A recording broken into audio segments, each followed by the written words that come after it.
happening YouTube? This is Runner from BellatorGero.com. Not arrogant, just better. Just getting my pre-fight predictions on UFC 127, Penn versus Fitch. Pretty good fight between these two, I think it'll be. I'll get to that at the end. I've done my recap of UFC 126 and I'm absolutely buzzing about Johnny Bones Jones getting the title shot against Mauricio Shogun Rua, which I'll tell you what will happen in that fight later on. But anyways, I'm going to start with one of the fights on UFC 127.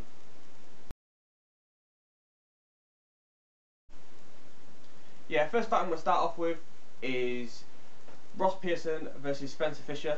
Spencer Fisher, I think in his last fight, was just thrown a bone for him to win, because he was going to get, if he'd fought anyone decent, he would have got his half knocked out, or he would have got defeated and got cut from the UFC. But Dana White threw him a bone, give him some British guy who wasn't very, not very skilled as such, but wasn't a high level competition, and he won by decision. And Ross Pearson, he had a little setback after he got submitted in his last fight, and I think he's going to bounce back in this fight. He's going to come back rough and ready, and I think he's going to Spencer Fisher. He's going to beat him, but he's not going to finish him. I think say he'll get him via decision or something like that, and I think Ross Pearson will get back on track, and yeah, we'll see how that goes. But I'm going to go with Ross Pearson, and he's going to win via decision.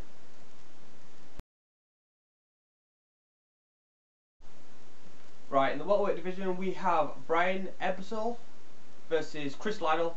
I'm a bit disappointed that Carlos Condit's got injured and he's had to be replaced by another fighter. Brian Ebersole, he's mainly he's more of a journeyman, you know what I mean? He's lost, I think he's 46, 14-1, and he's been around for a long time. He's lost quite a few fights, but so is Chris Lytle. Chris Lytle's not, I think he's lost 17 fights, but Chris Lytle's got an absolute granite chin.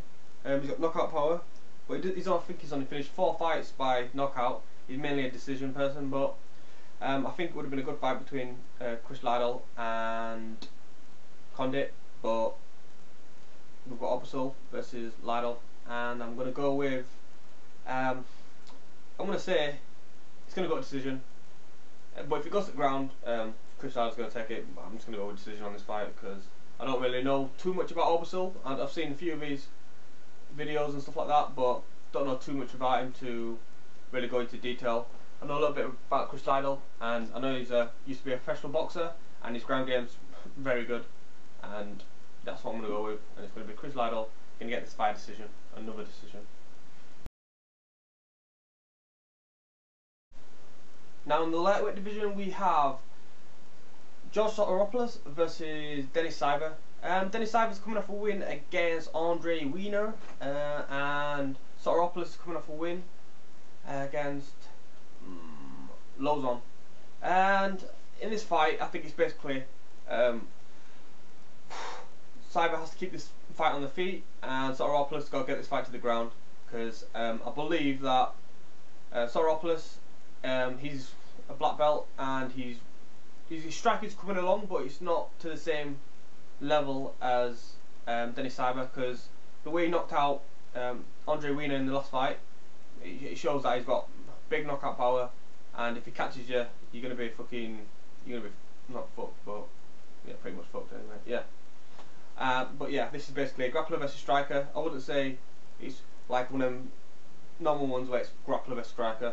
Sotiropoulos got to get this to the ground. He'll stand with him for a little bit and just get close enough to take him down, but once it goes to the ground, I think yeah, Siver's going to be in trouble, and I'm going to go with George Sotiropoulos winning this fight via submission, and I'm going to say rear naked choke, because he likes to work on the back, and I don't think Siver's ground game's going to be good enough to withstand the onslaught of Sotiropoulos.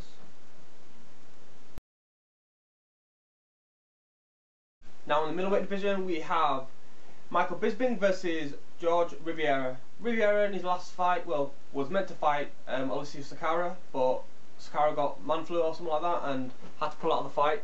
Bisping, I think this is the dumbest fight he's wanting to take. I just don't see why he's taking this fight in the first place, because if he wants to get that title shot, he needs to fight someone in the top 5 of the UFC. I think the UFC should have probably given him, if he wants to get that title shot, where it's rumoured to be that if he wins this fight he'll get the next title shot, which I don't see how, because he hasn't fought no one in the top 5 right now in the UFC. I think they should have made Bisping fight Nick Marquardt, because he needs to fight someone in the top 5 to get a title shot. I don't care what anyone says. He hasn't gone through no one in the top 5 that I can think of. The only person who's fought that's might be in the top 5 kind of thing is Wanderlei Silva, but I still say he's out of the top 5. I'd say 7 or something like that in 185, because he hasn't fought for ages. Anyways, yeah, I just think this is a silly fight for Bisping to take. He should have really fought someone like Nate Marquardt, and Riviera should have fought someone like Akiyama, because it's more likely that it's going to be a more exciting fight, because you got 2 people that want to stand and bang. And if Bisping loses this fight and he gets knocked out, where's he going to go from here? If he wins, he just wins, he gets a paycheck and that's it, because he's not going to go up in rankings, because Riviera's below him. And for that fact, I think it's going to be like, let's see, I'm gonna go with the upset. I'm gonna go with Riviera's going to knock out Bisping first round. And just for everyone, I check out YouTube and I would look at the piss take of Riviera out of Michael Bisping, because it's pretty funny, and yeah, I'd recommend that to watch because it's pretty good, and it shows that Michael Bisping wants to fight everybody and thinks he's the best, and he just isn't there.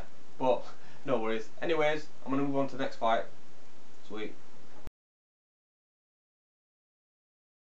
And on to the main event in the welterweight division, we have BJ Penn versus Jon the Leg Humper Fitch. In this fight, I cannot see BJ Penn keeping this fight standing. If he does, he's going to have a good chance of winning, but I think Jon Fitch is going to stick with what he likes to do best, and which is take it to the ground and grind away at the fighter. He's going to be a lot stronger than BJ Penn, because BJ Penn is not a natural 170. You know what I mean? He comes in, when he weighs in at about 168 or something like that. So he doesn't look like he's going to have the strength advantage at all. Obviously he's going to have the better jiu-jitsu, but I think the way that Jon Fitch fights, where he gets on top of people and just grinds away at them, I think Jon Fitch should take the same sort of game plan that GSP did. Just take BJ Penn to the ground, beat him up from there, stand with him for a little bit, make him feel a bit confident. But after, I think, a bit of like first round or so, after Jon Fitch has digged into BJ Penn, and yeah, he's going to be, I think it's a bad fight for BJ Penn, to be honest. I know it says that he's a 2-time title holder and everything like that, but I just think Jon Fitch is just going to stick to the way he fights, grind away at the fighters and win, and that's just how I see this fight going. I am a BJ Penn fan, and I think after this one he's going to be 5-5 in his last 10 fights, which isn't the greatest record in the world to say.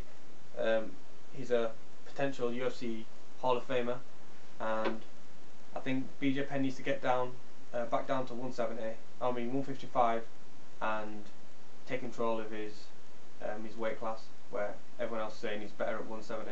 Nah, he caught Matt Hughes with a decent punch and knocked him out, and I don't think he looks better at 170, because I think there's going to be a lot of guys that are bigger than BJ Penn in that weight class.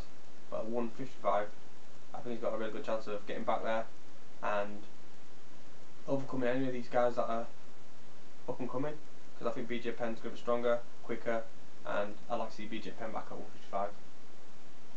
And that's what I'm going to go with. Today I'm going to go with Jon Fitch winning this fight via decision, because Jon Fitch does not finish nobody, and he's just going to use the same sort of way that he always does, and he's going to win via decision. It won't be a close decision, it'll be just 3 rounds, 27-30, and that's it.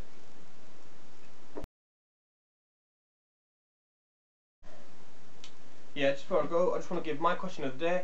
I want to know who your top 5 pound for pound fighters are, me personally, obviously everyone knows who number 1 and 2 are, which is Anderson Silva and GSP. It used to be Fedor Emelianenko before he lost his 2 fights, because he's the last emperor and I think he seriously needs to retire. Definitely needs to retire in the UFC. I mean, from fighting. And yeah, I want to know who your top 5 pound for pound fighters are in the whole of MMA. I don't want to just see people saying people from the UFC. I just want to see people from outside UFC, like Strikeforce, like Jigaro Musashi is going to be one of my top 5, regardless if he lost to King Mo. He's still going to be there, and he's going to be in the top 5, because Jigaro Musashi is a badass, and that is a fact. And yeah, that's it really. If you've got any interesting comments, post them below. If you've got any videos to reply with, yeah, send the link or whatever, post them under my video, whatever you need to do. I want to get into a big debate about top 5 pound for pound and general things about this UFC event. And I think with Rampage Jackson, I think he's a bit silly to go that he can't take the fight with Shogun because he's going to be weighing 250 pounds.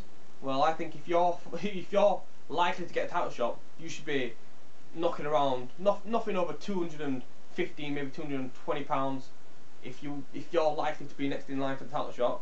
Therefore, but my thinking is he didn't deserve a title shot. He lost to Rashad Evans and then beat Machida, which I don't think he did.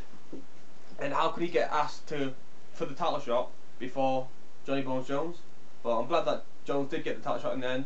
But I think it's just a bit stupid how they give title shots out. Like Jim Miller, he's been beating everybody in 155, but he ain't got a title shot. And Rampage Jackson, he's like came off a loss against against Rashad Evans, then controversially beat Machida, and then they say, oh, here's a title shot. Nah, it don't work like that, and I think it's a bit stupid. But anyways, I'm yabbering on. I want to know what you think about Rampage not taking UFC or fighting seriously anymore when he's 250 pounds. Your top 5 pound for pound, and anything that you think my comments or my predictions are wrong or anything like that. Feel free to message me, let me know what you think. And this is me, Runner, signing out. Peace.